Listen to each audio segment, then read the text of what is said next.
نعبد و نصلی علی رسول الکریم اما بعد فاعوذ باللہ من الشیطان الرجیم بسم اللہ الرحمن الرحیم اللہ ولی الذین آمنوا یخرجهم من الظلمات الی النور صدق اللہ مولانا العظیم وبلغنا رسولہ النبی الکریم ونحن علی ذالک من الشاہدین والشاکرین والمطمئنین الآمنین والحمد للہ رب العالمین ان اللہ وملائکتہ یصلون علی النبی یا ایہا الذین آمنوا صلوا علیہ وسلموا تسلیما الصلاۃ والسلام علیک یا سیدی یا رسول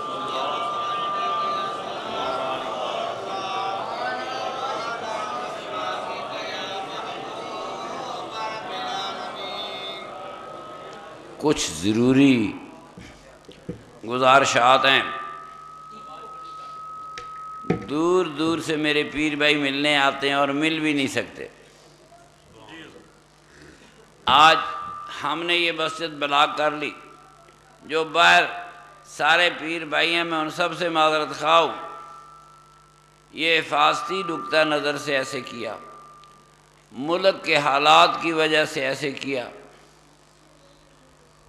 پر میرا یہ یقین ہے کہ وہ ناراض نہیں ہوں گے۔ ہر پیر بھائی کسی نے کسی کا دل نہیں چیر کے دیکھا کہ کس کو اپنے پیر سے زیادہ محبت ہے۔ میرے لیے سارے محترم ہیں۔ ملک خانہ جنگی سے، ملک دہشت گردی سے گزر رہا ہے۔ میرا دل چاہتا ہے میرے پیر بھائی آئیں، مجھے ملیں، میں ان سے ملوں، وہ اپنی سنائیں، میں ان کی سنوں۔ بابا جی کے روضے پہ وہ حضور میرے قبلہ کے روضے پہ وہ اپنی دعائیں پیش کرنے جائیں۔ یہ جو حالات نے کچھ ایسا مجبور کیا، یہ کیسے ہو سکتا ہے؟ دوسرا تیسرا سال ہے، دوست آتے ہیں مل بھی نہیں سکتے۔ تو میں نے یہ فیصلہ کیا ہے جب تک دہشت گردی ہے ظاہر، پر چلو آج تک دنیا میں کوئی بدماش سدا زندہ نہیں رہا، زندہ ہمیشہ درویشوں کے نام رہے ہیں۔ تو کسی بدماش کا نام یہ ختم ہو جائیں گے، یہ جب تک یہ ختم نہیں ہوتے ہم نے ایک راستہ نکالا ہے کہ ہم اپنے عرس پاک کو 3 حصوں میں تقسیم کرتے ہیں۔ دیکھیں نا کہاں سے سفر کر کے آتے ہیں، تھکتے ہیں، رات کو مٹی پہ سوتے ہیں، زمینوں پہ مٹیوں پہ میرے پیر بھائی سوتے ہیں، تو وہ مل بھی نہیں سکتے۔ اس کے لیے عرس پاک کو 3 حصوں میں تقسیم کر دی۔ ایک حصہ ملتان لیا بکر جو بھی مین جماعت ساتھ آئے گی فیصل آباد، ایک حصہ ہوگا شہوپورہ حافظ آباد، اور ایک حصہ ہوگا لاہور گجرانوالا سیالکوٹ گجرات، تاکہ پیر بھائی آئیں مجھے مل سکیں، انہیں بھی پریشانی نہ ہو، مجھے بھی پریشانی اپنی نہیں ہوتی، اپنی سے زیادہ آپ کی ہوتی ہے۔ دنیا کا ہر انسان بڑا قیمتی ہے اور میرا پیر بھائی تو بہت ہی زیادہ قیمتی ہے۔ پریشانی ہوتی ہے، کوئی بسم اللہ بسم اللہ چاچی جی بسم اللہ،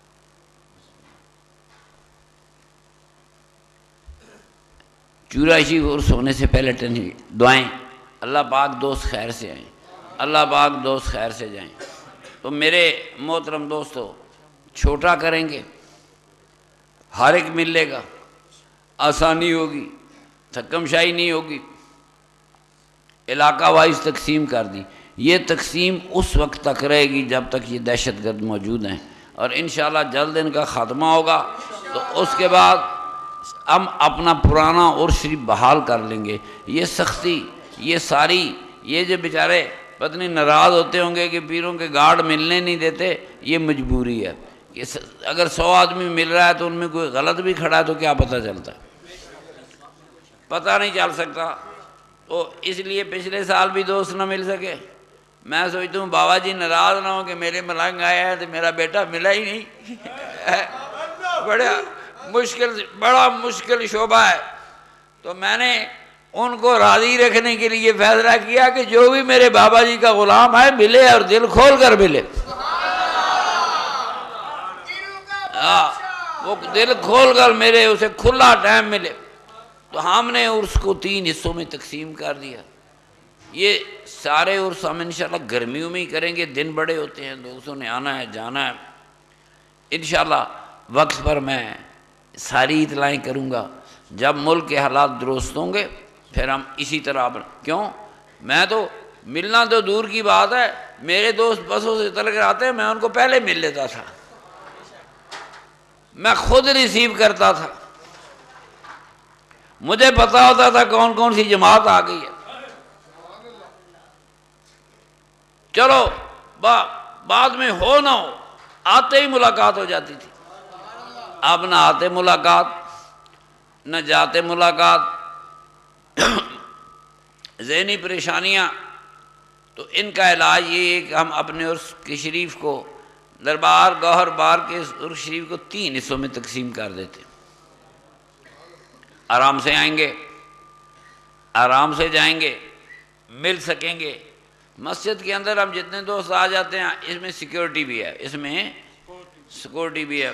یہ جو رات کو ہم باہر لگاتے ہیں کنوپیاں، اس میں سیکیورٹی تو نہیں ہو سکتی، یہ کوئی شہر نہیں، آبادی نہیں، ادھر بھی جنگل ادھر بھی جنگل، تو بہت سے مسائل ہیں۔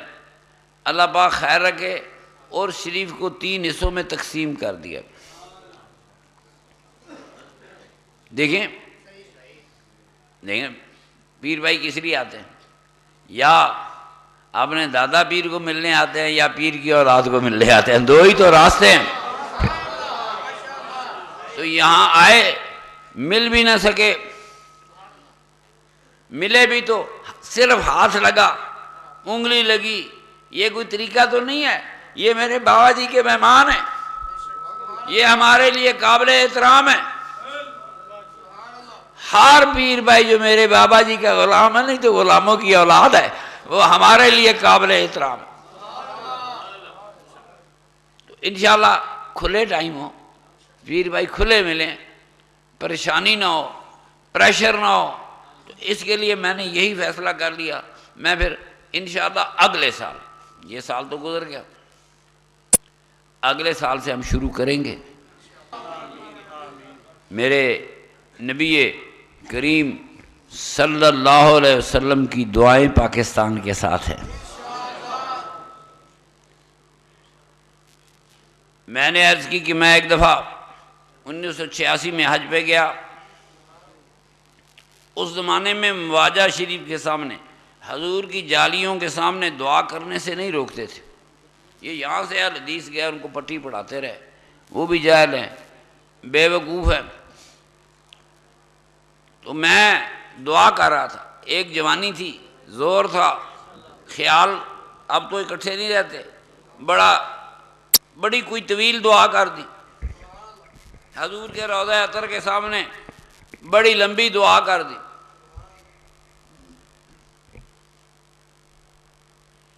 وہ دعا میری عادت ہے آنکھیں بند کر کے کرنا۔ جب میں ہاتھ منہ پہ پھیرنے لگا تو ایک آدمی نے ہاتھ پکڑ لیا، میں نے آنکھ کھولی، ایک خوبصورت نوجوان سفید کپڑے پہنے ہوئے میرے سامنے کھڑا ہے۔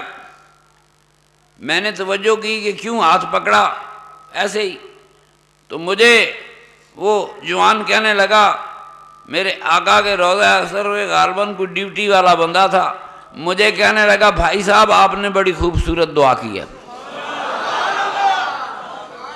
بڑی ہی خوبصورت دعا کی ہے۔ اب میں سوچ رہا تھا کہ میرے حضور کے روضہ پاک پہ اونچی دعا نہیں ہو سکتی، دعا تو میں دل میں کر رہا تھا۔ یہ کون ہے جو یہ بھی جانتا ہے کہ یہ بندہ دعا کیا کر رہا ہے؟ میں دعا دل میں کر رہا تھا، اور وہ انسان جو میری دل کی دعا ہے وہ جانتا ہے، سامنے کھڑا ہے، کہتا ہے دعا تو بالکل صحیح کی، بڑی خوبصورت دعا کی۔ میں بھی غور کیا، کہنے لگا آپ کی دعا میں ایک چیز رہ گئی ہے۔ میں نے بڑی نظر ماری، میں نے کہا کیا رہ گیا؟ کہتا ہے آپ نے پاکستان کے لیے دعا نہیں کی۔ میرے آقا کے روضہ اندر پہ ڈیوٹیاں دینے والے ہیں، لوگوں کو تاکید کرتے ہیں پاکستان کے لیے دعا کرو۔ میں نے ان سے کہا آپ دعا کریں، میں شریک ہوتا ہوں، کہتا نہیں یہ دعا آپ کریں۔ چلو دعا کی، جلدی جلدی کی، میں نے کہا اس آدمی سے کچھ معلومات لگی تھی، دیر میں وہ نکل گیا۔ دوستو میرے حضور کے روضہ پاک پر پاکستان کے لیے دعائیں ہوتی، میرے نبی پاک کی خصوصی التفات ہے، خصوصی شفقت ہے۔ ظاہر ہے یہ میری وجہ سے ہے یا آپ کی وجہ سے ہے، اہل سنت والجماعت کی وجہ سے ہے، تمہیں خدا قائم کرے پھلو پھکتی رحمت کی نظر انہی پہ ہوگی جو میرے آقا سے پیار کرنے والے ہیں، محبتیں کرنے والے ہیں۔ یہ پاکستان اہل سنت والجماعت کی وجہ سے قائم ہے۔ غدار کون ہے آپ کو سمجھ لگ گئی، جو پاکستان بننے کے دشمن تھے بننے کے بعد بھی دشمن ہی رہے، اور جو میرے حضور پاکستان سے پیار کرے وہ پاکستان کے دشمن ہو۔ قبلہ بھائی جان کہہ رہے تھے کہ یہ جو تحریکیں چلاتے ہیں کہ ہم نے کیا خلافت کرنی ہے، لا حول ولا قوت، میرے نبی پاک خود فرما گئے کہ میرے بعد صرف 30 سال تک سچی خلافت رہے گی، میرے بعد 30 سال تک سچی خلافت رہے گی، اس کے بعد ایک دوسرے کو کاٹ کھانے والے دنیا دار حکمران ہوں گے۔ اب 30 سال گزر گئے، اب قیامت تک دوبارہ خلافت نہیں آ سکتی، میرا آقا بند کر گیا۔ وہ 30 سال گزر گئے، اب خلافت قیامت تک نہیں آ سکتی، میرے آقا بند کر گئے۔ 4 میں سے 3 خلیفے لوگوں نے شہید کیے۔ سیدنا ابو بکر صدیق رضی اللہ تعالیٰ عنہ کو مدینے کے کچھ لوگوں نے چن لیا۔ یہ اس قانون کے تحت دنیا کی سلطنتیں نہیں چل سکتی۔ کل اسلام آباد کے F8 والے بندے اکٹھے ہوں، ایک نیا خلیفہ چن لیں، ہم کیا کریں گے؟ E11 والے کھڑے ہو کے چن لیں، ہم کیا کریں گے؟ یہ کوئی دلیل نہیں، یہ اس عہد کی وقت کی مجبوری تھی۔ آپ کو مولوی کہتا ہے کہ صحابہ نے حضور کا خلیفہ، صحابہ نے صدیق اکبر کو چنا، کس قانون کے تحت چنا؟ سوال یہ پیدا ہوتا ہے کس قانون کے تحت چنا؟ کیا قرآن میں اللہ تعالیٰ نے فرمایا ہے کہ میرے بعد صحابہ خلیفہ چن لیں؟ کیا قرآن میں ہے کہ نبی پاک کے بعد صحابہ خلیفہ چن لیں؟ کیا میرے نبی پاک حدیث میں فرما کے گئے کہ میرے بعد خلیفہ چن لیں؟ جو باتیں نہ خدا نے اجازت دی نہ رسول نے اجازت دی، خلیفہ کیسے چنا گیا؟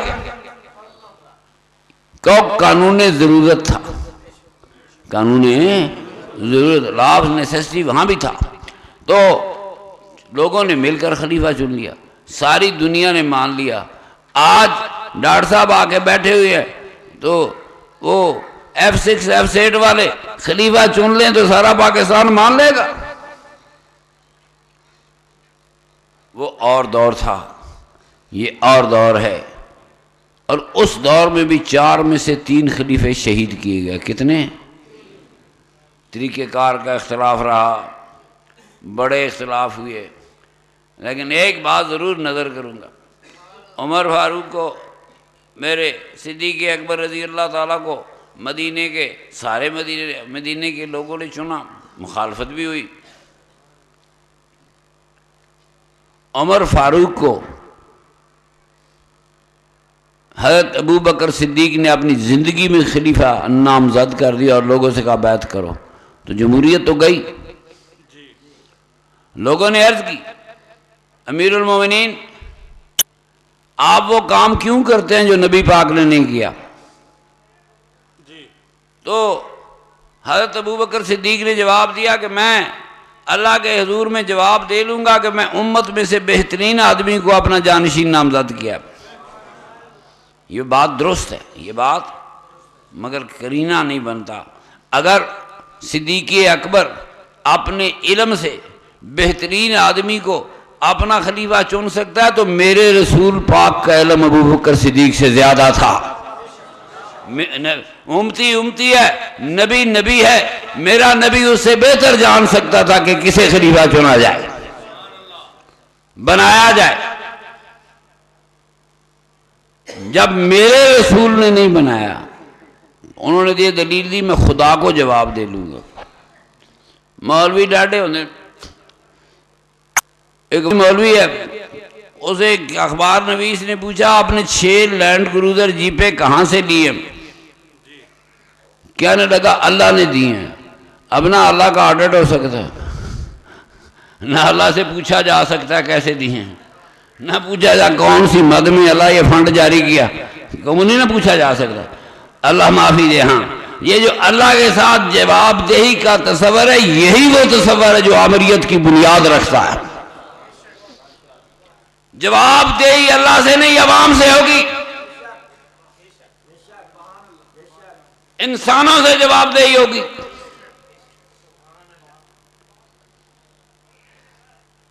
میں جی اللہ کو کہوں گا نہیں، بس ہم نے اس لیے اس دور کو صدیق کا دور مانا کہ میرے نبی پاک نے فرمایا یہ سچا دور ہوگا، چلو ضرورت کے مطابق چلتا رہا۔ یہ قانون عمر فاروق نے 6 بندوں کا بورڈ بنا لیا، اندازہ لگا 6 بندے کیا یہاں اکٹھے کریں گے پاکستان کو حکمران چن لو تو کیا بنے گا؟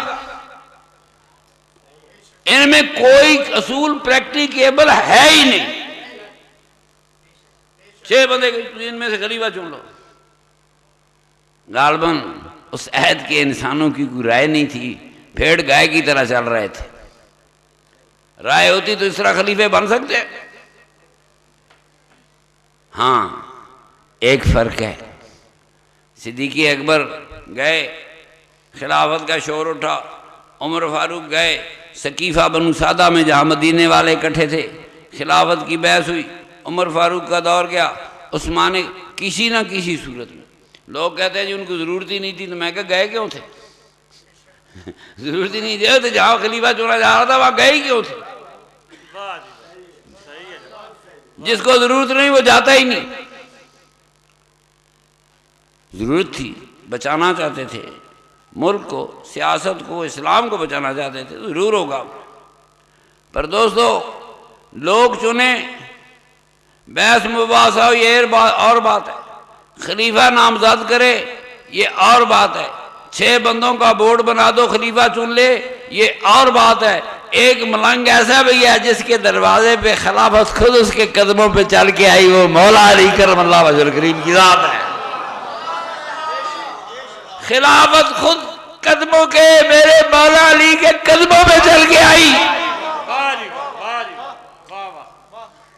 لوگ آتے ہیں منتیں کرتے ہیں خلیفہ بن جاؤ، کہتا نہیں بنتا۔ دنیا درخواستیں دیتی ہے خلیفہ بن جاؤ، نہیں بنتا۔ جاؤ حضرت عثمان غنی اپنے دا بی بی عائشہ کے بھانجے عبداللہ بن زبیر کو جانشین بنا گئے تھے، اب وہ شہید ہو گئے۔ رولا یہ لمبا ہے، مدینے پہ باغیوں نے قبضہ کر لیا، جمعہ بھی باغی پڑھانے لگے، مسجد بھی سنبھال لی، مدینے والوں کو کوئی صورت نہ ملی تو وہ مولا علی کے پاس گئے۔ آپ نے فرمایا جاؤ طلحہ کو بلاؤ، زبیر کو بلاؤ رضی اللہ تعالیٰ عنہ۔ یہ چونکہ حضرت زبیر کا بیٹا جانشین نامزد ہو چکا تھا حضرت عثمان غنی سے، تو ان کا اگر یہ بیعت کرتے ہیں تو میں سوچتا ہوں جاؤ اصحاب بدر کو بلا کر، مزہ آ رہا ہے۔ میرا آقا فرما رہا ہے ہر بدری جنتی ہے، جاؤ جنتیوں کو بلا کے آج مولا علی کا انتخاب ہونا ہے، آج بلاؤ جنتیوں کو، مولا علی کا انتخاب ہونا ہے۔ خلافت خود میرے مولا علی کے فقیر کے دروازے پہ گئی، حضور اقتدار سنبھالیں، نہیں جاؤ صحابہ بدر کو بلاؤ، وہ مجھے کہیں جنتیوں کو بلاؤ، دنیا دار کی رائے دنیا دار کیا، جاؤ جنتیوں کو بلاؤ۔ اصحاب بدر آئے، حضرت زبیر آئے، طلحہ آئے، مدینے کے سردار آئے، حضور بیعت کر، ہم بیعت کرنے آئے۔ لوگ کسی نہ کسی صورت میں خلافت سب نے لی، لیکن مولا علی کی خلافت جو تھی مولا علی کے گھر تک خود چل کے گئے، خلیفہ بنے۔ حالات تو یہ ایک خلیفہ بحث مباحثہ ہوتا ہے، لوگ چن لیتے ہیں، دوسرا نامزد ہو جاتا ہے، تیسرا 6 بندے دی بورڈ بن کے کیسے ہوتا ہے؟ کم از کم مدینے کے لوگ گئے تو صحیح نا مولا علی سے، کہ آپ حاکم بن جائیں، ہمارے حکمران بن جائیں۔ تو میرے مولا علی نے شرطیں پیش کی، اگر اتنی ان کو اقتدار کی ضرورت ہوتی اسی وقت مان جاتے۔ لوگوں نے کہا مدینے پہ باغیوں کا قبضہ ہے، مسجد نبوی پہ باغیوں کا قبضہ ہے، وہ جمعے پڑھا رہے ہیں، حضور ہمیں باغیوں سے نجات دلائے۔ مولا علی آ گیا، جب ضرورت پڑی تو دنیا مولا علی کی طرف گئی۔ لیکن پھر بھی آج خلافت کا دور نہیں چل سکتا۔ میرے نبی پاک نے فرمایا میرے بعد 30 سال تک سچی خلافت ہوگی۔ کتنے ہیں؟ یہ 4 خلیفے ہیں اور کوئی تھوڑا سا دور امام حسن کا ہے، ان سب کو ملائیں گے تو 30 سال پورے ہو جائیں گے۔ تو میرے نبی پاک نے فرمایا اس کے بعد ایک دوسرے کو کاٹ کھانے والے دنیا دار حکمران ہوں گے۔ اب اگر کوئی خلیفہ بننے کی کوشش کرتا ہے تو وہ دنیاوی حکمران ہے، وہ کاٹ کھانے والا دنیاوی حکمران ہے، وہ خلیفہ ہو ہی نہیں سکتا جب میرے نبی پاک دروازہ بند کر گئے۔ ہر وہ شخص جو آج خلافت کی کوشش کرتا ہے وہ میرے نبی کی تعلیم کے خلاف کھڑا ہے۔ اب کوئی خلیفہ نہیں آئے گا، اب کوئی انسان اپنے حقوق سے آگاہ ہو چکا ہے۔ یہ ذہنی مریض ہوتے ہیں، خلافت آئے گی ایسے ہوگا۔ آج دنیا قیامت کی چال چل گئی، انسانی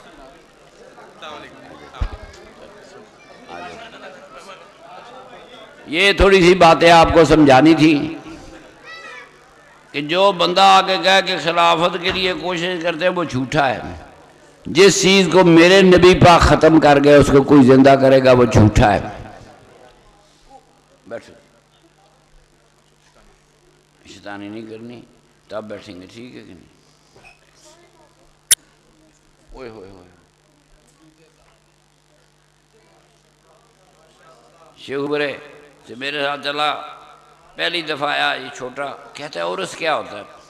چلو بڑی چیزیں سمجھا دی، چھوٹے بچے کو عرس سمجھانا بڑا مشکل تھا۔ دوستو، اگر آپ اہل سنت بیدار ہو جائیں پوری دنیا اسلام کو کوئی خطرہ ہو ہی نہیں سکتا۔ ہمارے پاس اپنی نبی کریم کی تعلیمات کافی ہیں۔ دیکھو اللہ فرماتا ہے اللہ ولی الذین آمنوا، اللہ مومنوں کا دوست ہے۔ اللہ مولا مولوی ڈراتے بڑا ہے، مولوی تجھ سے بہت ڈراتے ہیں، تو کیا کہہ رہا ہے میں مومنوں کا دوست ہوں؟ اللہ تو دوست ہے مومنوں کا۔ اللہ ہو ولی الذین آمنوا، فرمایا وہ جو ایمان لائے وہ جو مومن ہے میں تو ان کا دوست ہوں. یخرجو من الظلمات الی النور، میں انہیں اندھیروں سے نکال کر روشنی کی طرف لے کے جا رہا ہوں. آج مولوی انسانوں کی ولایت نہیں مانتا، کل اللہ کی ولایت کا بھی انکار کرے گا. اللہ بھی ولی، اس کا نبی بھی ولی، اس کے امتی بھی ولی، میرے نبی کے ماں باپ بھی ولی، میرے نبی کا دادی دادا بھی ولی، میرے نبی کا پردادا پردادا بھی ولی، نسل در نسل ولی.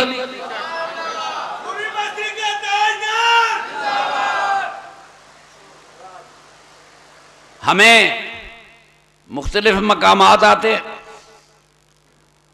ایک مقام قرآن میں اللہ فرماتا ہے ان الصفا والمروہ من شعائر اللہ. یہ حاجی جاتے ہیں، صفا مروہ اللہ کی نشانی ہے. کیوں؟ فرمایا یہاں پہ ولیہ دوڑی تھی. ولیوں کو مانے نہ مانے ولیہ کو تو ماننا پڑے گا. ہے کوئی مائی کا لال جو کہ میں ولیوں کو نہیں مانتا، میں حج کا طواف کروں گا سائی نہیں کرتا، اس کا حج ہو ہی نہیں سکتا. ولیوں کو ماننے بغیر حج ہی نہیں ہو سکتا. السلام علینا وعلی عباد اللہ الصالحین. تو جب اپنی نماز میں اللہ کے نیک بندوں پہ درود اور سلام نہیں بھیجتا تیری نماز مکمل نہیں ہوتی. بس میرے محترم دوستو، ایک ولیہ دوڑی، نبیہ تو نہیں تھی. مولوی من بی بی دے دشمن بڑے نے مولوی جڑے نا، ایک خاتون دشمن. اگے بھی نہ مولوی ہے نا، بیبیوں کو نہ جنت میں کوئی شے نہیں دینی. میں نے بیبیوں کو سمجھایا بھائی تم سحری پکاؤ، افطاری پکاؤ، برتن دھو، حوراں نہ رہ جانی ہیں مفت بند کر دو جی. حوراں لینی تے اب روٹی آپ پکان، اپنی سرگی آپ پکان، اپنی افطاری آپ کرن. جب بیبیاں غریبنیاں ملنا ہی نہیں تے جان کیوں مارنا؟ ٹھکا ٹھک لگے ان مومن. کوئی مذہب آدھی انسانیت کو کوئی چیز دینے سے انکار کر دے تو باقی رہ ہی کیا جاتا ہے؟ عورت آدھی انسانیت ہے. آدھی انسانیت کو کچھ نہ دینے کا مذہب اعلان کر دے پیچھے رہ ہی کیا جاتا ہے؟ میرے دوستو، اسلام ولیوں کا دین ہے. کس کا؟ اسلام اللہ مومنوں کا دوست ہے. یہ اللہ مومنوں کا ولی ہے اور اللہ کے ولیوں کا دین ہے، اس کا نام اسلام ہے. دیکھیں قرآن میں کتنے مقامات آئے جہاں خدا نے اپنے ولیوں کو یاد کیا. گنت جگہ اپنے ولیوں کو یاد کیا. کہیں اصحاب کاف کا ذکر آتا ہے، کہیں سلیمان علیہ السلام کی بارگاہ میں بیٹھا ہوا آصف برخیا ہے جس نے تخت بلقیس آنکھ چھپکنے سے پہلے سلیمان علیہ السلام کے سامنے پیش کر دیا. یہ ولی تھا نا. یہ کس کا ذکر ہو رہا ہے؟ نبی تو اوپر بیٹھا ہے، یہ ولی تھا، یہ وزیر تھا، یہ اس کے پاس علم تھا. کیا تھا؟ بات علم کی ہے، بات ہے علم کی ہے. جاہل نہیں تھا، علم تھا. پلک جھپنے میرے حافظ صاحب نے قادر باشی والے کیا نام ہے بچے کا؟ احمد غارگونی. وہ مجھے بتاتا ہے کہ ایک دفعہ میں داتا صاحب بیٹھا ہوا تھا، سویر کا ٹائم، باہر ایک گورا کھڑا تھا، اسے مولویوں نے گھیرا ہوا تھا. مولویوں نے وہ انگریزی میں کچھ بول رہا تھا، یہ اپنی چلا رہے تھے. میں گیا، اس بچے کو انگریزی آتی ہے. میں نے اسے پوچھا، اس نے بتایا میں امریکہ سے آیا ہوں، میں نے اسلام قبول کیا، تو میں داتا صاحب جانا چاہتا ہوں، یہ مجھے جانے نہیں دیتے. انہوں نے کہا کیوں نہیں جانے دیتے؟ انہوں نے کہا یہ کہتے ہیں داتا صاحب میں شرک ہوتا ہے، تو میں شرک دیکھنے جانا چاہتا ہوں، دیکھنے جانا چاہتا ہوں کہ کیا شرک ہوتا ہے، اور یہ مجھے جانے نہیں دیتے۔ کہتا ہے میں نے مولویوں سے یہ سوال کیا کہ آنکھ جھپٹنے کی دیر میں اللہ کا ایک ولی تخت بلقیس کیسے لے آیا؟ ان کے پاس جواب نہیں ہے، ان کے پاس جواب نہیں ہے۔ میں جب بھی پوچھتا کہتا ہے 6 سال کا کورس کر، 5 سال کا دینی علم حاصل کر، اتنے چلے نکال سمجھ آئے گی۔ پر میں کہتا ہوں جنہوں نے چلے نکالے ہوئے ہیں وہی مجھے سمجھا دیں کہ ایک پلک جھپکنے میں، آنکھ جھپکنے میں، وہ ایک اللہ کا ولی ملکہ بلقیس کا تخت یمن سے، یہ 10-15 ہزار کلومیٹر کا سفر ہوگا، یمن سے بیت المقدس کیسے لے آیا؟ وہ مجھے یہی کہتے ہیں کہ تم جاؤ علم حاصل کرو، ہمارے درس میں جاؤ، چلا کاٹو، چلوں سے علم آئے گا؟ جواب نہیں، جواب۔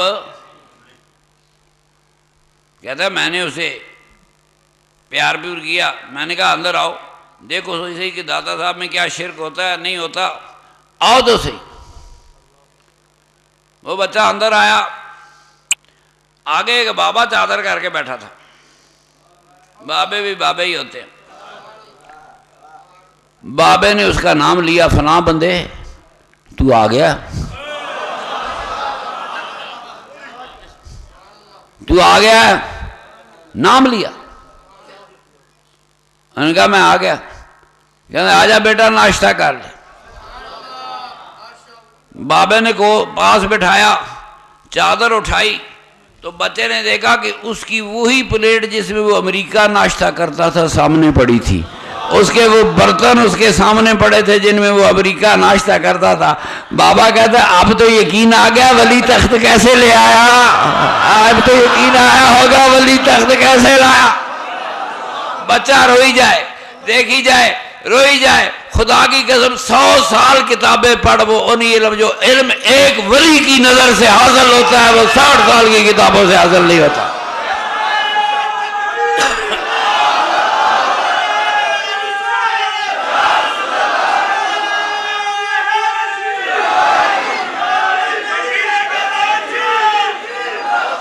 بابے نے چادر کھولی، امریکی نے دیکھا یہ تو وہ پلیٹ ہے جس میں امریکہ میں کھایا کرتا تھا، وہ گلاس ہے جس سے میں پیا کرتا تھا، میرا وہ برتن میرے ہیں۔ بابا جی کیسے آئے؟ بابا جی فرماتے ایسے ہی بیٹے آئے جیسے تخت بلقیس کا تخت، بلقیس بی بی کا تخت آیا تھا۔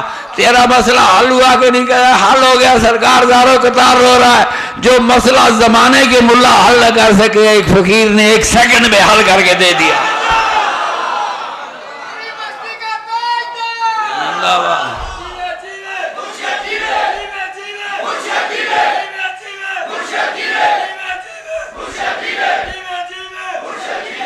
اسلام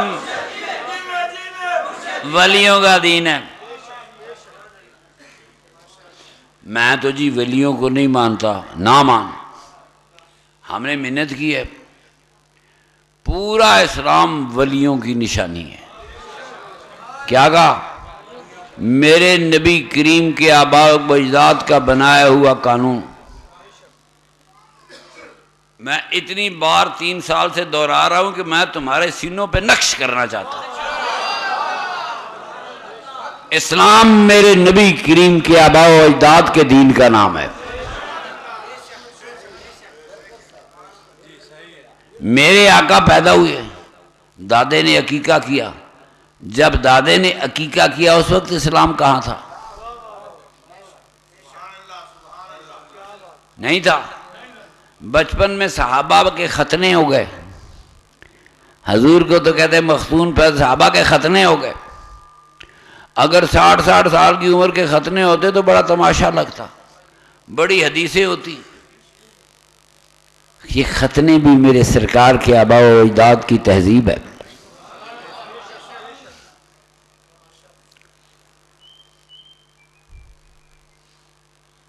بی بی عائشہ صدیقہ فرماتی ہیں جاہل عرب بیویوں کو طلاق دیتے تھے تو عدت بٹھا دیتے تھے۔ اب بھی یہی بات ہے کہ نہیں ہے؟ دنیا کے کسی زندہ مذہب میں طلاق نہیں ہے، دنیا کے کسی زندہ مذہب میں طلاق اسلام میں کہاں سے آ گئی؟ عربوں کی تہذیب سے آ گئی۔ دنیا کے کسی زندہ مذہب میں دوسری شادی نہیں ہے۔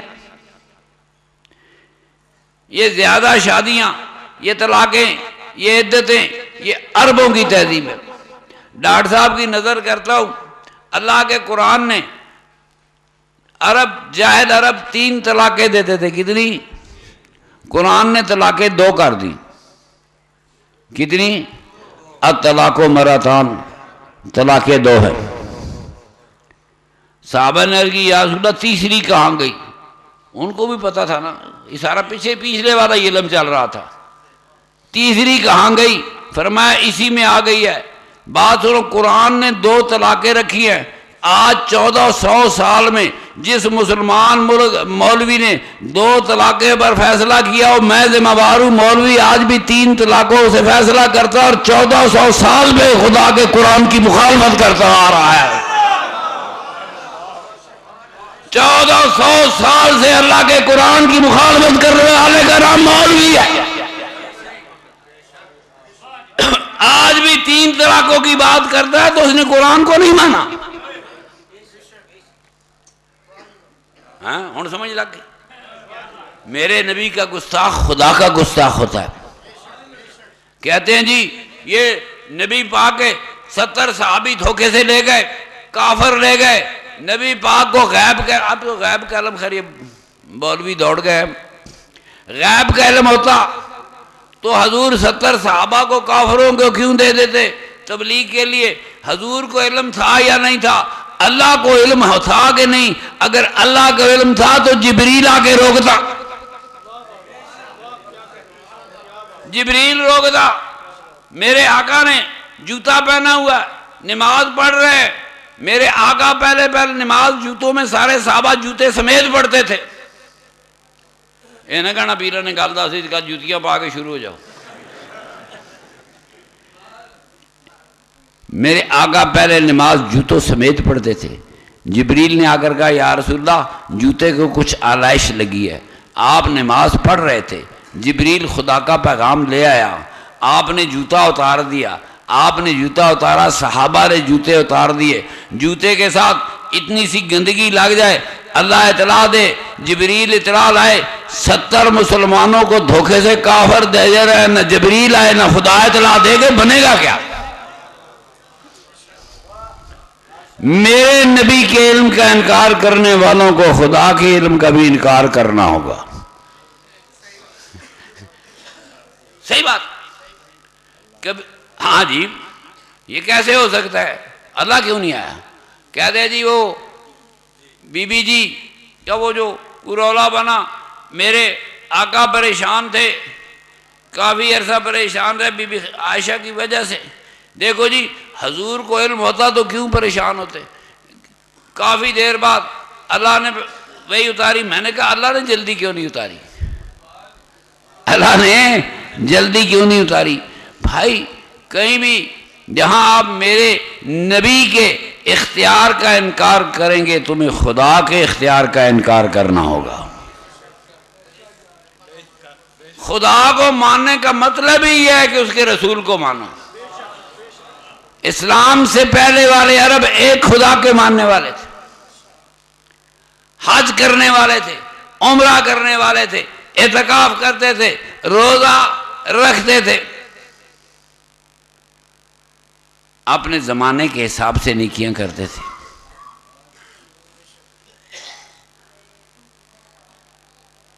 9 ہجری میں حج فرض ہوا۔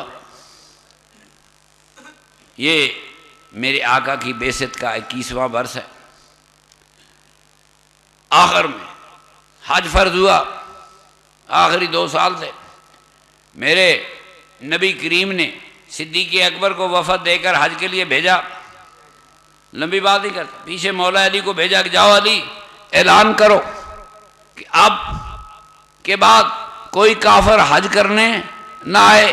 تو میرے نبی پاک کی بعثت کے 21 برس کافر حج کرتے رہے۔